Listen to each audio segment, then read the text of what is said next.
Is FaZe Clan the most corrupt organisation known in the Call of Duty space? Let's have a look into that today. First of all, let's talk about Faze, SWAGG. SWAGG is somebody who constantly makes remarks surrounding a Cronus device, somebody who regularly makes jokes that their Zen isn't working or their Cronus isn't working, or accuses others of having a crony, as he calls it. Hey bro, what is this bullshit? What? My Zen's not working. This is something that even Nick Merckx has mentioned in the past. Oh, the Cronus Max, that's what SWAGG uses. And the reason we're touching on this very lightly at the start is because of a video we've already made with a lot of this information in about FaZe SWAGG, about Nick Merckx actually saying that FaZe SWAGG uses a Cronus. In fact, even Tim the Tapman has brought that up. But FaZe SWAGG is still one of the biggest and most paid creators in the Call of Duty space. But let's take a look deeper into the FaZe clan. How many other members of FaZe have suspicious gameplay? Let's talk about NIO Rooch. FaZe NIO is slightly different to the majority of the FaZe members due to the fact that he uses a keyboard and mouse, so if this guy was to use aimbot, it would be extremely noticeable. And we actually covered a video in the past saying that in the clips we were sent at the time, it didn't look like he had aimbot active. But there have been others surfaced, and there have been other channels covering NIO's gameplay, and within that gameplay, let me tell you, something isn't right. But there was more recently a moment where somebody in his own chat decided to accuse him, and in the end he just went off on one saying that he does cheat and there's nobody who can stop him. Dude, can we have a normal discussion, please? Why do you use permanent UAV? It's so obvious. Because I can, and you're gonna do nothing about it. And I'm gonna play video games as a job, and nothing's gonna happen. That's why. Because I can get away with it. What do you mean, why? What the fuck?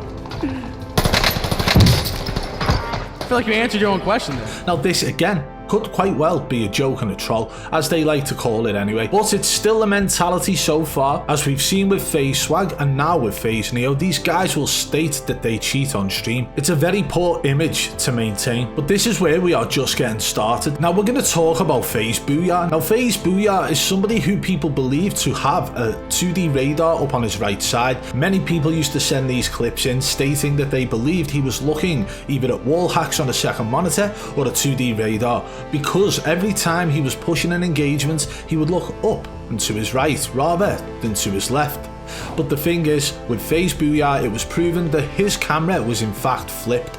So when he was looking up to his right on the camera, in reality, he was looking up to the left side of his screen, which would mean he was looking at his minimap. So there was no issues there, but there was one moment where a large creator actually shared a clip of Faze BOOYA on Twitter, showing his aim, lock and snap to an enemy. The unfortunate thing is, that was instantly deleted. As I set off to record, opening OBS, ready to record that clip, it was removed. There was absolutely no trace of that clip ever seen again, but that moment occurred and it was a large creator who shared it. Unfortunately though, hey, he was able to brush it under the rug as it got deleted and move on from there. But Faze BOOYA is somebody else who has very suspicious gameplay. Faze BOOYA is definitely up to no good. But then you have the Nuke Squad. The Nuke Squad all living in this house together, all being content creators in the content creator house. So surely if one of them is cheating, they all must be. And let's face it, more recently we've heard comments from the likes of Tim the Tapman and Nick Merckx and others stating that they believe Faze SWAGG uses a VPN because his lobbies are much easier. In fact, there was actually a video service where Faze SWAGG and Faze Santana were both sat there talking about the fact that, well, SWAGG doesn't get any cheaters in his lobby, talking about the whitelist, joking about maybe, I don't know. It looked like they were being serious, and Faze SWAGG was stating that his lobbies are much easier than what he would expect them to be. Most of the time though, when they're hacking, they can't kill anybody. The crazy thing is, What? we haven't ran into a hacker in your lobbies. The other day I was playing with Hector and Joe, into a hacker. You don't. What is that supposed to mean, kid? I don't know, man. The shoe fits. Wear that motherfucker. I mean, you don't see me complaining shit. What? What you think I'm gonna do? Tell him like, yo, like it's not really like, you know what I'm saying? Like, It's working for you, alright. Very strange, isn't it? Are they protected? Is the FaZe clan giving them easy lobbies? Are all FaZe members whitelisted? The FaZe clan is definitely an organisation that recruits top suspicious players. Now there is a young prodigy by the name of Rowdy Rogan. This is somebody who wanted to be a part of the Faze clan, somebody who went through the Phase 5 situation where he had to do things to compete to try and get a spot in the Faze clan, right? He didn't actually win, unfortunately, but within that, he tried his best to make a video where he got perma-banned, and this was all staged so that he could get the most views on his video, because one of the steps in the Phase 5 was to get the most views on your video compared to others who were competing, and that was his video.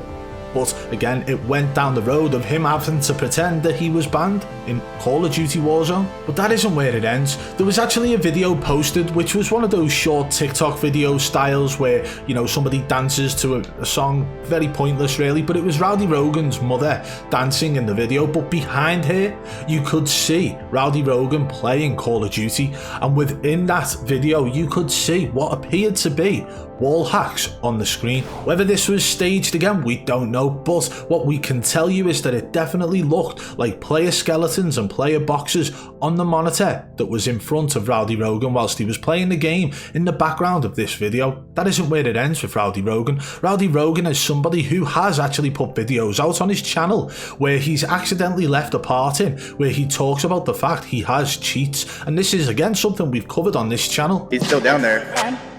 Still laying down there. Yeah, I got it. But forget, I have cheats. But this to me shows the effect of all of these top creators within the Faze clan joking and trolling about cheating. It allows the younger generation to think that that is the way and this is what you have to do to be at the top, whether it's actually using the cheats or just joking about using the cheats. Either way, when you've got a young prodigy like Rowdy Rogan coming up through the ranks and getting noticed at such a young age, he shouldn't be thinking, right, I need to joke about cheating, right, I need to cheat. Those two thoughts shouldn't even enter his mind at that age. They shouldn't enter his mind ever, to be fair. But we're living in an era where the whole Faze clan pretty much joke and troll about cheating, or maybe they are cheating and they're just being open and honest about it. But Rowdy Rogan, wanting to join the Faze clan, felt that joking about being perma-banned was the right way to get views, and hey, believe it or not, it worked. He got a hell of a lot of views on that video. He made it into multiple different news sites. Everybody was reporting on it at the time. Was it real? Was it fake? Nobody knew, but it was fake. At least that's what they say. And then with the wall hacks being shown on the monitor in the background of that video, that is another step further to maybe he is in fact cheating. And then even further down the line, a video goes out where he actually says he is cheating to his dad in a conversation, but it was a very small snippet that didn't really fit into the video, almost like it should have been edited out, but it got left in. But forget, I have cheats. So this is what Faze clan represents, whether it be that they are all cheating or whether it be that they just joke about cheating. But let's even talk about the time around a year ago where they decided to recruit a content creator into their clan by the name of Kaylee. Kaylee is a Twitch TV streamer. She was doing very well, and she definitely was somebody who was borderline on her content that she put out. Some people would say that she was toxic. Some people would say that she was going too far a lot of the time in the things she said and did on her social media platforms as well as on her streams. Even Activision pretty much blacklisted her from any of these large tournaments at one point because of the way she spoke out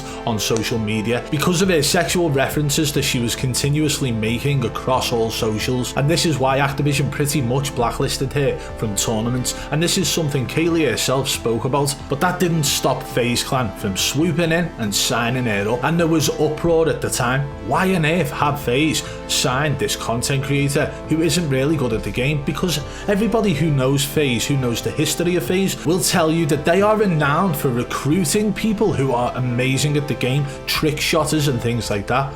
These are what Faze clan tend to look out for, and this is exactly the opposite of what Faze Kaylee is capable of. But something you will notice with Faze Kaylee is her gameplay definitely sits up there with that suspicion level. Whether she's using a VPN, wall hacks, aimbot or anything in between, it's unclear. But one thing's for sure, majority of the Faze clan fans were not impressed that she became a member, and many people spoke out about this all over social media for quite a while. Is Faze Kaylee still blacklisted from these large tournaments? It would appear so. But hey, it seems to fit the criteria you need to be a part of the Faze clan. Do you have suspicious gameplay? Are you joking regularly about cheating on stream? Have you had a permanent ban? Does your aim jitter or lock or snap? Well guys, guess what? You have a chance to enter the Faze clan. Do you want to sign up? All you've got to do is send your best cheating clips over to www.fazeclanisfullofcheats.com. Don't actually try that website, I'm not sure if it works, but the fact of the matter remains guys, this is the image that Faze clan have given themselves by recruiting some of the top, most suspicious streamers to date. If you guys enjoyed this video, believe me when I say this, you will definitely enjoy this one here. Thank you.